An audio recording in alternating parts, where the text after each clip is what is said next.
All right, we are back with your favorite podcast show of the week. This is Location Weekly. It is episode number 452, and we're recording live on Monday, the 17th of February.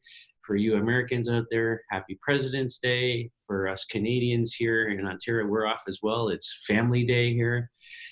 So here I am doing a podcast with my extended location family. Happy Family Day. Happy Family Day.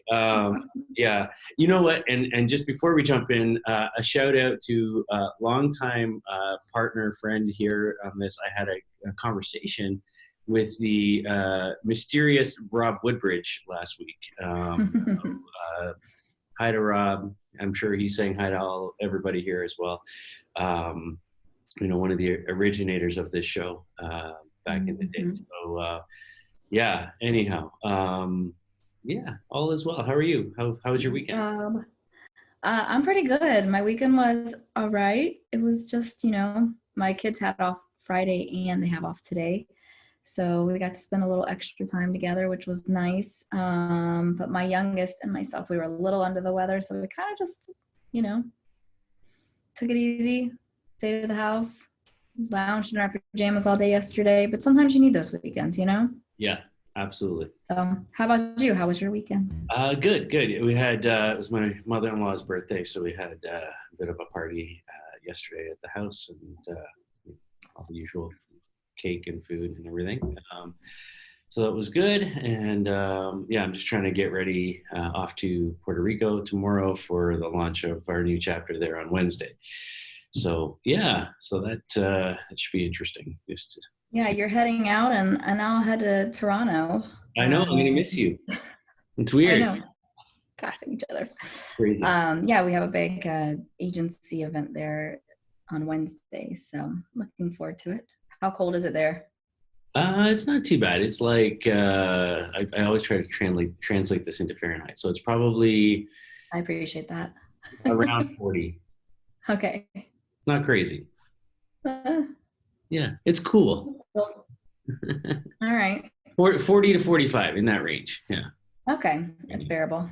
Yeah, there you go. So, yeah.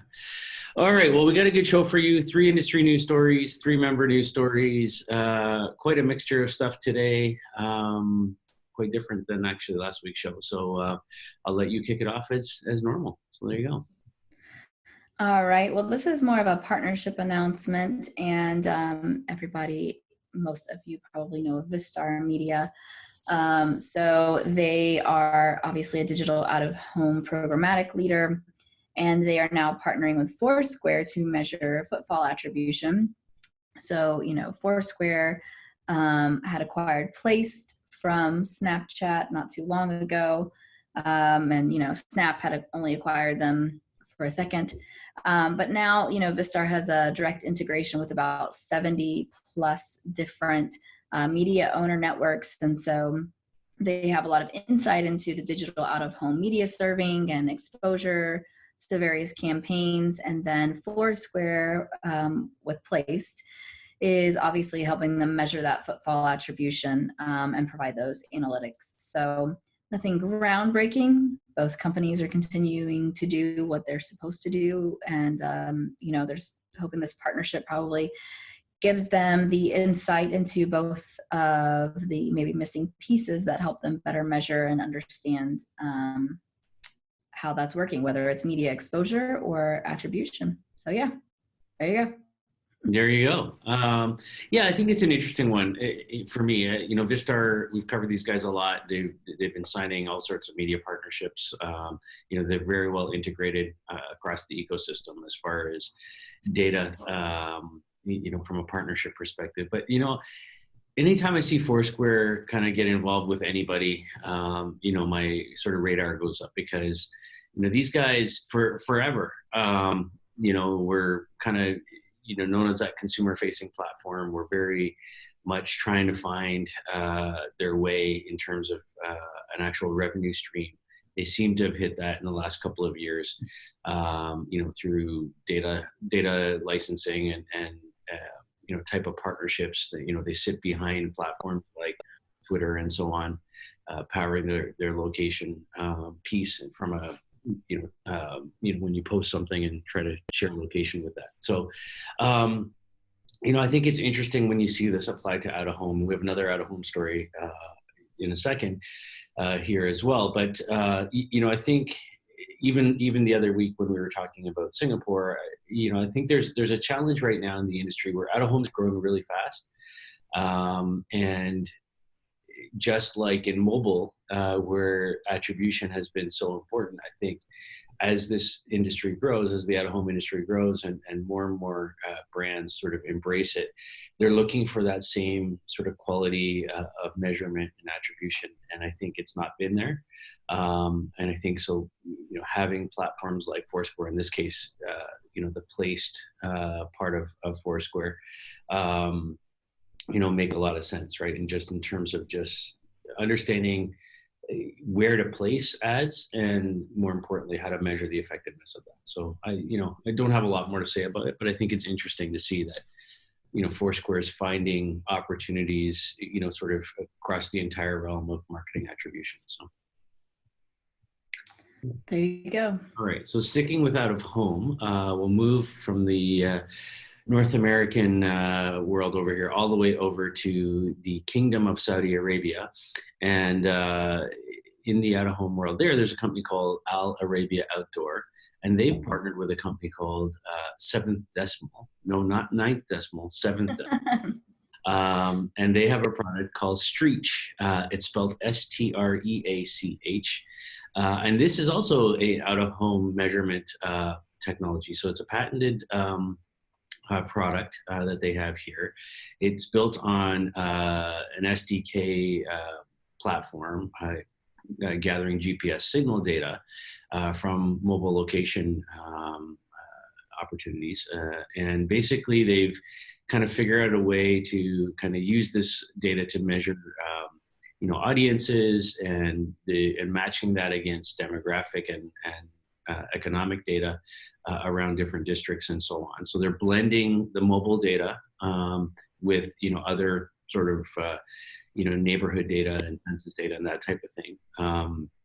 And then they also have the ability to do retargeting through the device IDs on a programmatic trading desk through this same platform. So it's not just measurement and attribution, it's actually a targeting platform, all sort of rolled into one. Kind of interesting. You don't often see that in a single sort of environment, but I'm always interested to see that these kinds of things aren't just happening in North America or in Europe, but they're happening all over the world, right? And we don't often cover stories in Saudi Arabia, but it's a big brand market, big luxury retail market. A lot of ad dollars spent there. And just like in North America or in Europe, you need to find great ways to measure and great ways to do targeted advertising. So I think this is kind of cool.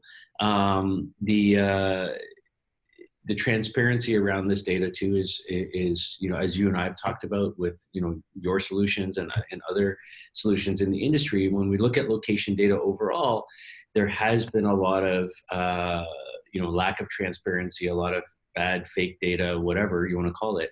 And I think having, this sort of new wave of solutions that really focuses on, proper disclosure of privacy and use of data and transparency around that is paramount right now. And I think that, we're seeing that in every platform that's, sort of out in the news these days. So yeah, I like it.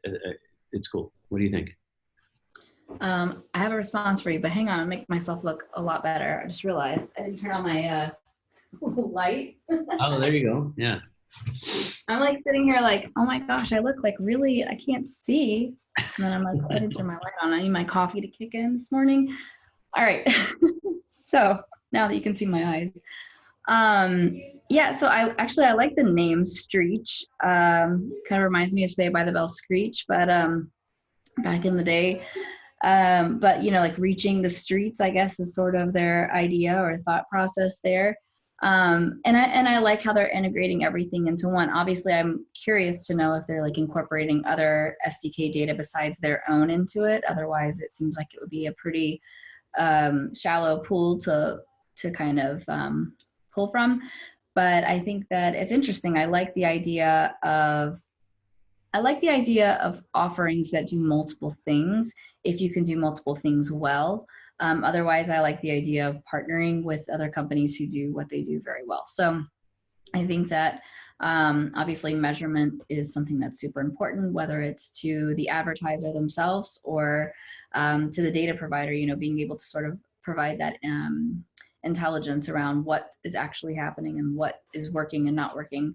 And there's a lot of nuances to that, like I think it's so interesting, like the measurement piece of things, because we think about like, is it the creative? Is it the actual offer? What is it that's influencing the measurement of things? And it's hard to know what it is that's working and not working, but there's only so much that you can have insight into. And so like capturing that opportunity, which it seems like they're doing, Streach is doing very well, then I think that's where you have to start and focus on. So I think it makes sense. Yeah, and I think for me, the one thing that I think is a little bit different here than some of the others we've talked about is how they're sort of marrying the mobile location data with, that population distribution, mobility pattern, census, socioeconomic data, and kind of trying to match those things together. So I think that is really cool, and be interesting to see more companies kind of take that approach, not just rely only on the mobile data, right? So. Yeah. All right. All right. So we are going to move over to New York City, a Walmart story here. And usually we're talking about Walmart trying something new, expanding, but this time we are talking a lot about this big company shutting down a service that they've been trying for a little while in New York City. So they're calling it quits for their Jetblack concierge, which, if you were not familiar with that, it was an order by text type of a sort of premium offering. So you could pay, $600, I think, a year, and you could order anything by text except fresh food. And so you could just order by text message. And I mean, $600 a year is pretty steep when you think about the fact that you've got, Amazon Prime for around $100 a year. So the last day of the service will be on the 21st of this month, and they have laid off most of their 350 employees. Some of their design and tech team are going to, hang out and probably be reallocated throughout Walmart, but they never were able to really expand beyond New York City, and they said that they definitely lost money, but they learned a lot of things about, sort of the inferences of ordering by text and what people want and what they see. And the average customer was spending about $1,500 a month. So to me, I'm like, well, how are they, if this was the average size order and they're, maximizing on their $600 per year for, the customer just to have access to the service, that seems pretty crazy to me. But, they were attempting to also build this like AI based upon, their human agents and the interactions they were having with the text message platform, and texting back and forth with clients. And it was originally launched as part of Walmart. It's called their innovation wing, which is called Store Number 8. So I don't know. I mean, I think this is interesting that they weren't able to make it work. It seems like, to me, I think that this would have to be part of an overall offering, right? Like, you have an Amazon Prime, and then you have something that's kind of on top of it, right? Or you have something that's like a underlying base, whatever their Amazon Prime equivalent is.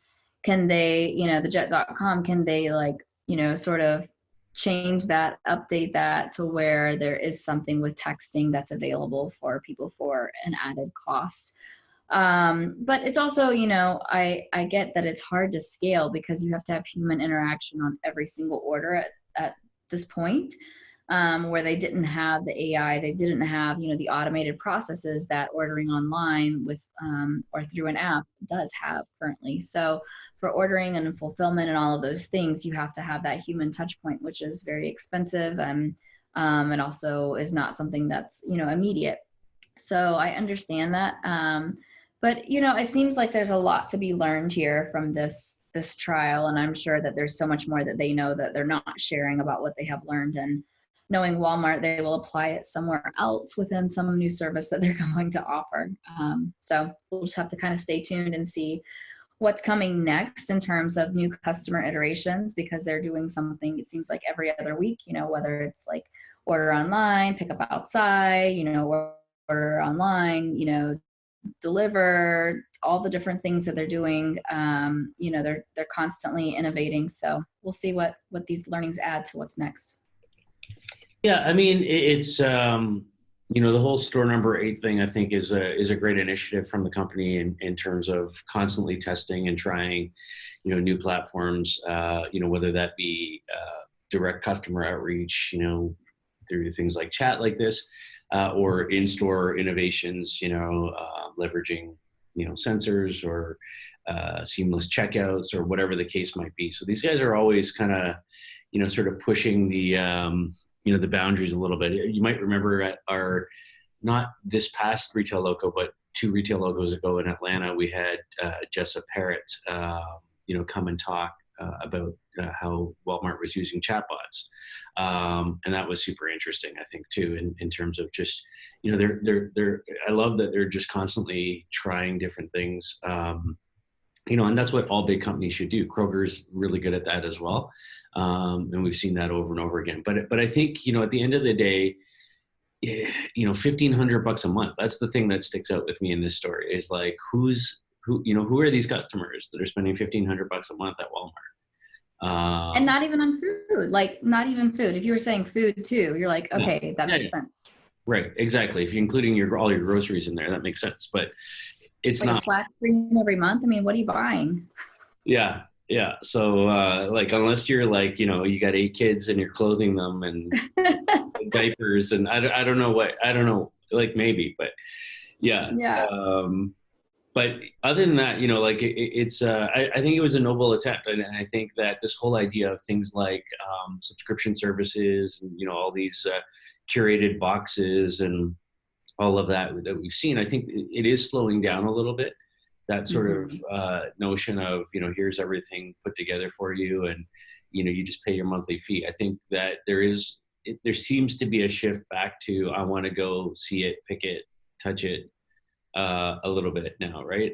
It still needs to be convenient. It still needs to be, sort of somewhat personalized. But I think that, it was a noble attempt and it didn't work. So, but good for them for trying.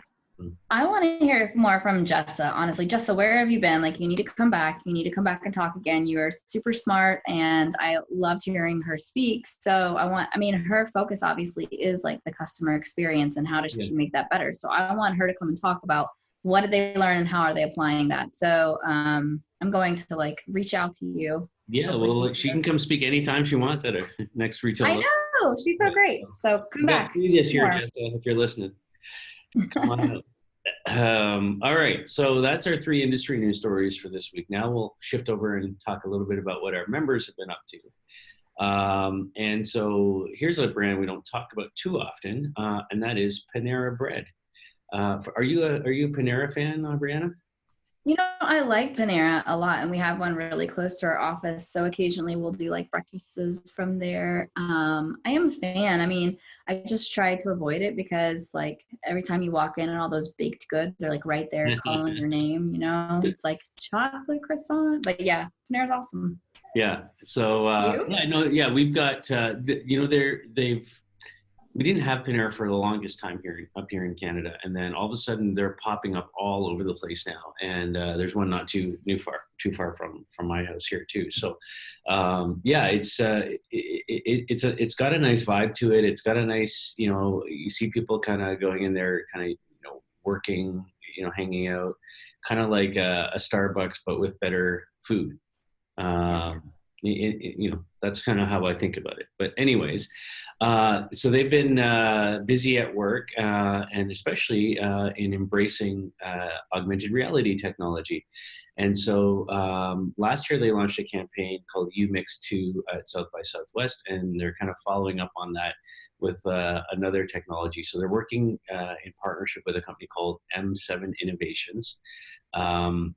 And they designed an AR campaign that involved animated breakfast wraps. And you might sit there and go, like, who's going to do this? But apparently people are doing this. So they've basically, kind of created an AR version of their breakfast wrap. They ran a campaign on Facebook and Snapchat together. They spent $50,000 on this campaign. So not just a throw in the bucket type of money. And here's the thing, they reached 9.3 million users on the campaign and received 47,000 shares across these social platforms, with 171,000 users clicking through or swiping on the Snapchat or Facebook ad. So great numbers, great engagement. And the one thing that, that really stood out to me in this story is, Scott Nelson, who's their VP of marketing, was being interviewed, commenting on this. And he said, it's really about, them being bullish on AR as a brand and really sticking with it and really pushing for it and kind of exposing their audience, their client base, their fans to what they're doing on AR. And so it's not the kind of thing, like any new technology, that you just sort of do once and it doesn't work. Oh, I'm out, I'm not doing it again. You sort of have to really build that, in as part of your brand, as part of your marketing strategy, and have your customers and your fans really start to kind of engage with it. And so it's this incremental sort of build that's now got them to, this 9.3 million engagement numbers around it, and I'm sure they'll keep going from here. But so I think it's really cool that they're sticking with it and kind of continuing to sort of take step-by-step approaches to kind of building on what can be done with augmented reality. So yeah, pretty cool. Yeah, what I think is really interesting is like the power of words, as well as maybe layering that obviously here with the power of like imagination. And so, something that's interesting that kind of stuck with me is, my husband, and he's like very interested in like how the mind works and what, influences us to make the decisions that we make. And I think that probably every marketer and advertiser is to some extent. But it was a few months ago, we were at church, and during the talk that day, like they had talked about Pop-Tarts. I never buy Pop-Tarts. I am not I've liked Pop-Tarts as a kid, but I never buy them. And that week, what I did? I went out and bought Pop-Tarts because it was like in my mind. And, they were talking about like the strawberry with the frosting and everything. And I was like, I couldn't get it out of my mind. So I had to buy a box of Pop-Tarts. And so I'm like, that is the influence of marketing. And that wasn't even like, an influencer that Pop-Tarts had paid. So I can only imagine like that, with these 9.3 million people who have had this like breakfast wrap, and in their mind they've had it, but they haven't actually tasted it, that there has to be some return on this investment, of $50,000 that over time, at least 50,000 people are going to need to get a breakfast wrap because they have imagined it. They have, talked about it. They have seen it, and now they're going to need to taste it. So I think that it's a smart, it's a smart thing to keep trying. I think especially with food, right? With anything that like you have in your mind, that you can just imagine what it's going to be, they're going to have to go and fulfill that need. So I think that it's really smart. And I do think the investment will pay off for something like this. And I like seeing AR done in a way that I think is going to be beneficial versus just being like a billboard that comes to life, right? So yeah, for sure. And so like, are your kids now a new generation of Pop-Tart lovers or what? Oh no, that was one and done. And they were not actually the biggest fans. Like I think I ate probably 4 of them.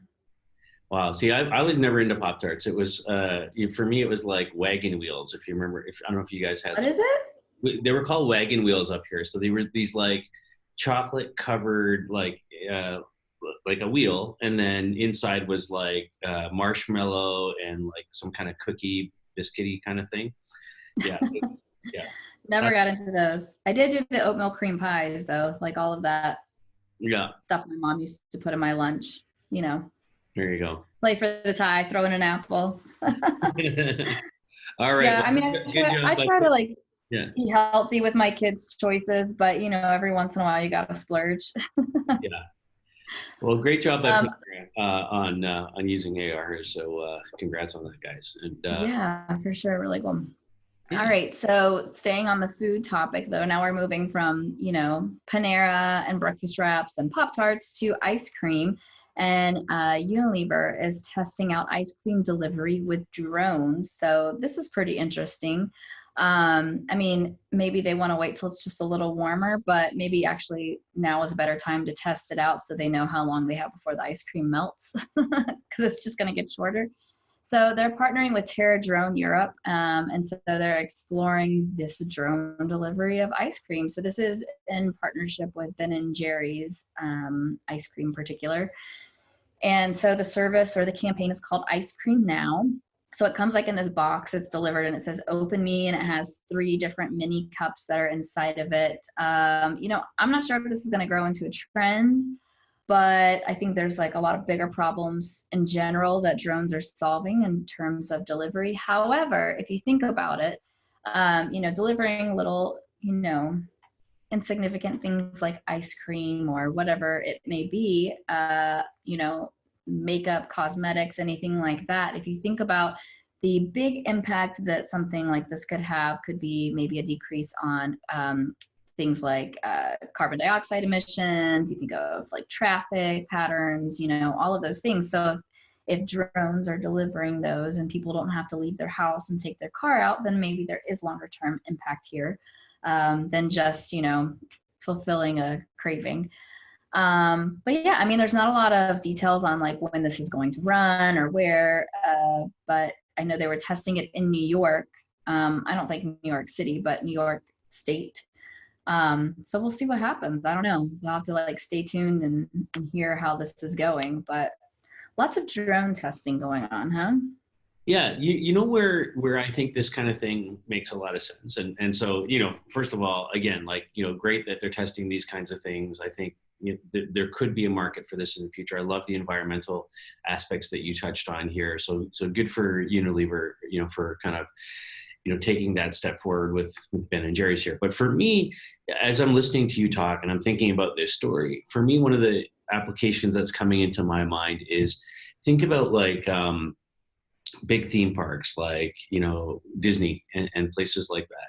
And you got all these people like on a hot summer's day standing in line waiting to get on a ride, and you know, like all of that, and they're like, you know, sweating and frustrated and their kids are going crazy and whatever. Think about like where you own the airspace. It's a giant, you know, hectares and hectares of land of theme park, and you can fly drones around, you know, across your own property That's and just so drop all smart. sorts of yummy, fun treats to people in Yeah, line, right? Like that's a perfect application for me. Um, that was a good thought, man. yeah, yeah. Disney, So get on that. Disney should be on this. Yeah, drone delivery to keep people busy, like while they're waiting in line for all Yeah, fun treats. So yeah. that's Anyway, awesome. there What you about like, or what about like, you know, in Vegas or something, poolside go. service? Mm, that could So work many good, too. Yeah, I think especially like on like large properties like that where you have yeah. complete control of it, right? I think that could be quite interesting. So, all Mhm. right, our final story now. Moving over to our friends at Yelp. So Yelp, you know, obviously, you know, one of the biggest platforms in sort of the restaurant industry out there today, has launched a new service called Yelp Store Visits. And so obviously this is targeted at multi-location restaurant chains and in particular attribution. So they're working to try and help these restaurant chains understand cost per visit. So they've launched this new program. A number of brands have been testing with them, including Domino's and Starbucks and IHOP and others. And they, you know, really it's about, you know, how you use sort of the platforms. I know, you know, our good friend Devin and his whole team over there, you know, have been working hard on the Yelp analytics business, using Wi-Fi data and things like that to understand how many people are in the restaurants, and sort of measuring, when people connect, and creating, different ways to do attribution that way. And I think, this is really an extension of that in a lot of ways of, looking at how ads delivered result in actual traffic to store, and be able to sort of measure that attribution. Not a new concept for our industry, but not necessarily something that you see a lot. We talk a lot about restaurants using.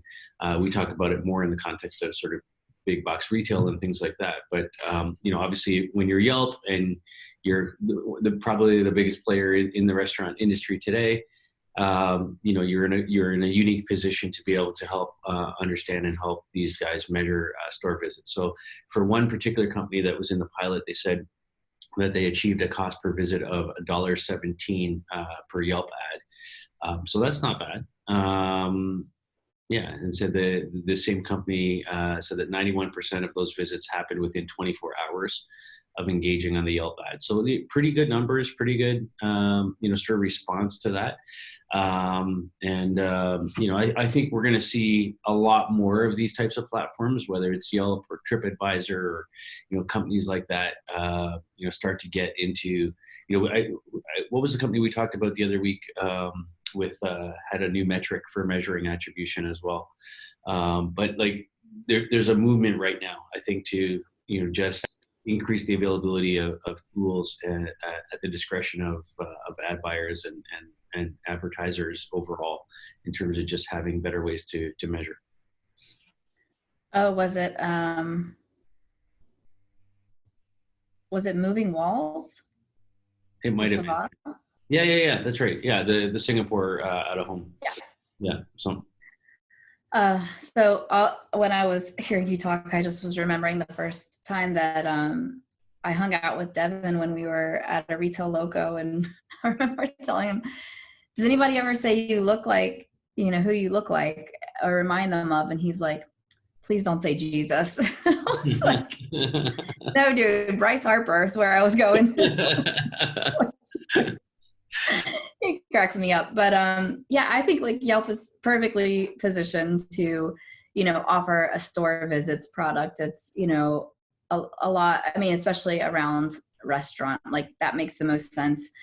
And what's weird? Like I've been using Yelp for when I travel. Sometimes I like to find like unique places to kind of shop, or, if I'm in an area, like something that's a boutique that might be unique to that place. And so I've been looking there, and there's not a ton on Yelp in terms of like clothing stores, but it's growing. And so it's kind of nice to see them branch out beyond just restaurant reviews and bar reviews and things like that. But, I think that we are going to continue to see people that will take advantage of this and do the footfall attribution. But from a restaurant perspective, who better than Yelp, right? That's where everybody's looking to go anyways. For sure. So, like I said, I think we're going to see more and more focus from companies like that on deriving revenue that comes from these types of services, right? It's not just, okay, let's take a percentage of the order or the whatever, a la the old Groupon models, but let's find ways to actually participate in the attribution and the ad side of things, and actually derive revenue as well from that. So it's an augmented in addition to piece, not just a replacement. So I like it. So that's our show. That's what we got for you this week. 3 industry news stories, 3 member news stories, a wide array of stuff there, from out of home to AR to restaurants and everything in between. Food, Jesus Christ, Harper, all of it. Yeah, Harper. There you go. And did you watch the NBA All-Star game last night? Nope. No. I went to bed last night. I was in bed about like 8:30. Yeah, so I saw bits and pieces of it, but it seemed like, from everything I've read, it was like the new format was quite engaging and successful. So yeah, we'll see. Our boy Nick Nurse was there coaching, so that's good. From the world champion Toronto Raptors, that team. Yeah. So anyhow, all right, that's our show for this week. As always, we thank you for listening and watching. If you have story ideas, please reach out to us. If you have feedback, we would love to hear it. Please give us some reviews, some stars, some ratings on whichever platform you're consuming this. And of course, we'll be back next week with episode 453. Have a great week, everybody. Bye.